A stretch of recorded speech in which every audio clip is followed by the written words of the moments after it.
میں دشتے جنون سے اٹھنے والی صدا بزہرا۔ آہنگ زمانہ۔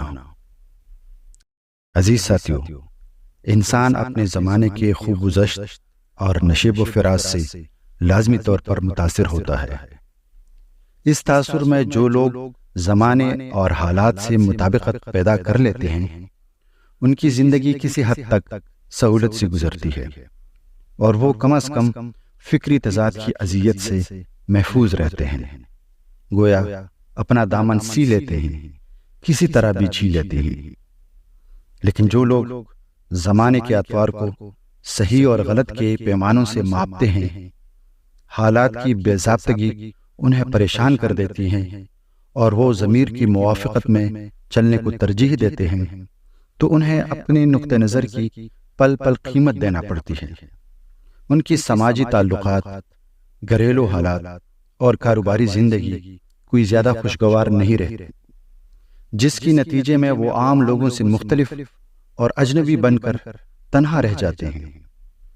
وہ اپنی بے چینی اور اضطراب کی بدولت آس پاس کے لوگوں سے الجھتے رہتے ہیں۔ لوگ انہیں عجیب عجیب ناموں سے یاد کرتے ہیں اور آہستہ آہستہ دیگر منفی القابات کے ساتھ ساتھ معاشرتی تردید کا شکار ہو جاتے ہیں۔ Rejected people. یوں وہ اس دنیا میں رہتے ہوئے کسی اور دنیا کی باسی بن جاتے ہیں اور آخرکار اپنی تخیلاتی دنیا اور پرسنل یوٹوپیا میں رہنے پر مجبور ہو جاتے ہیں۔ شاید کچھ دیر کے لیے وہ سمجھ لیتے ہیں کہ ان کی تخیلاتی دنیا ہجوم والی دنیا سے کچھ بہتر ہے، لیکن ایسا نہیں ہوتا۔ یہاں بھی ان کی کمحقہ تشفی نہیں ہوتی اور آہستہ آہستہ ان کا ادھورا پن سہارے تلاش کرنا شروع کر دیتا ہے۔ سماجی حیات کی تشفی بہرحال انسانی ضرورت ہے، اور ایسے لوگ جو اپنے ذاتی نقطہ نظر کی قیمت ادا کر رہے ہوتے ہیں ان کا گزارا مشکل سے مشکل تر ہوتا جاتا ہے۔ رفتہ رفتہ وہ ایسی حرکات اور محرکات کی طرف راغب ہو جاتے ہیں جنہیں آج کل کی دنیا نفسیاتی امراض کہتے ہیں۔ Over thinking, depression, anxiety, drugs addiction اور نہ جانے کیا کیا نام دیے جاتے ہیں ان کی حالت اور کیفیت۔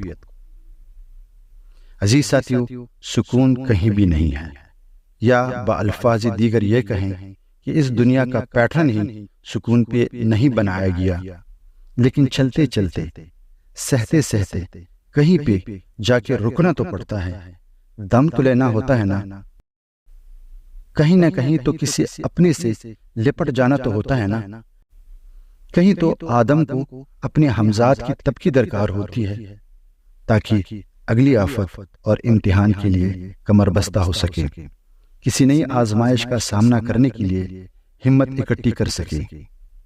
ایسے میں کوئی تو ہو جو کہہ دے کہ آپ اکیلے نہیں، کوئی تو ہو جو کہہ دے آپ درست کہہ رہے ہیں، میں آپ کی تائید کرتا ہوں، کوئی تو ہو جو کہہ دے کہ آپ جیسے بھی ہیں اچھے ہیں، چلتے رہیں، میں آپ کی مدد کروں گا دوبارہ اٹھنے میں، پھر سے جینے کے لیے۔ اگر آپ ایسا کر سکتے ہیں تو آپ اپنے سماج کے محسن ہیں، آپ کا رویہ پیوندکاری سے مزین ہے، آپ سوکھے گلابوں کو پھر سے رانائی دے رہے ہیں، جس کا اجر آپ کو اس دنیا اور آخرت میں ضرور ملے گا۔ لیکن اگر آپ ایسا نہیں کر سکتے اور طنز، تنقید اور روکھے پیچھے مشوروں کو مسیحائی سمجھ کر دکھی دلوں پر توپنے کی کوشش کرتے ہیں تو عذرائے کرم باز آ جائیں۔ آپ کی کامیابی کا معیار ہر کسی کی کامیابی کا معیار نہیں۔ سوسائٹی کو آپ کی دانشوری کی نہیں، ہمدردی کی ضرورت ہے۔ سوسائٹی کو ایمپتھی کی ضرورت ہے، مشوروں کی نہیں۔ ٹھوٹے دلوں کو شاطر دماغوں سے زیادہ حساس دلوں کی ضرورت ہوتی ہے۔ عزیز ساتھیوں، اسی پس منظر میں غزل کے کچھ اشعار ترتیب پائے ہیں۔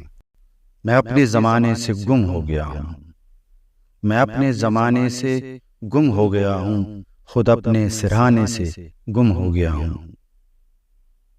تخیل مناظر ہاں کردار میں ہوں، تخیل مناظر ہاں کردار میں ہوں، مگر میں فسانے سے گم ہو گیا ہوں۔ میں برسوں مکھی تھا تیرے پہلوؤں کا، میں برسوں مکھی تھا تیرے پہلوؤں کا، اب اپنے ٹھکانے سے گم ہو گیا ہوں۔ شعور زمانہ بدلتے تقاضے، شعور زمانہ بدلتے تقاضے، بہانے بہانے سے گم ہو گیا ہوں۔ گویا میرے افکار تردید سارے، گویا میرے افکار تردید سارے، گویا کچھ بتانے سے گم ہو گیا ہوں۔ تعلق مراسم ہیں احباب سارے، تعلق مراسم ہیں احباب سارے، مگر میں نبھانے سے گم ہو گیا ہوں۔ انڈھیلا گیا تیل سارے دیوں سے، انڈھیلا گیا تیل سارے دیوں سے، جلانے بجانے سے گم ہو گیا ہوں۔ مجھے کوئی رستہ دکھا دے کہ نکلوں، مجھے کوئی رستہ دکھا دے کہ نکلوں، کہ رستے سکھانے سے گم ہو گیا ہوں۔ میں خود بند گلی کا بھٹکتا مسافر، میں خود بند گلی کا بھٹکتا مسافر، کہ اب آنے جانے سے گم ہو گیا ہوں۔ میں اپنے زمانے سے گم ہو گیا ہوں، خود اپنے سرانے سے گم ہو گیا ہوں۔